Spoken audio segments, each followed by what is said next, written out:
सम्राट बाळासाहेब ठाकरे यांनी कधीही आम्हाला निवडणुकीसाठी काम करायला शिकवलेलं नाही आहे. 80% समाजकारण आणि 20% राजकारण हे आमचं ध्येय राहिलेलं आहे. त्याच्यामुळे निवडणुका येतील किंवा जातील, परंतु महिलांना सक्षम करण्यासाठी माननीय मुख्यमंत्री साहेबांनी जी माझी लाडकी बहीण योजना ही जी महाराष्ट्रामध्ये आणलेली आहे, तिचा प्रचार आणि प्रसार होण्यासाठी शिवसेनेतर्फे असे संवाद यात्रा संपूर्ण महाराष्ट्रावर सुरू आहे.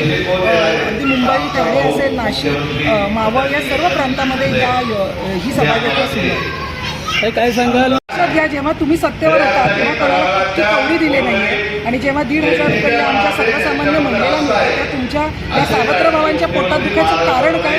कारण त्यांना कळलेलं आहे की आपण याच्यावर काही करू शकत नाही आहोत आणि महिलांचा जो प्रतिसाद मिळतो आहे ते बघून त्यांच्या पायाखालची जमीन सरकलेली आहे. त्याच्यामुळे खोटं नरेटिव्ह जसं त्यांनी पसरवलं होतं ते परत एकदा पसरवण्याचा प्रयत्न करतात. त्यांच्याकडे विकासाचे कुठलेही मुद्दे नाही.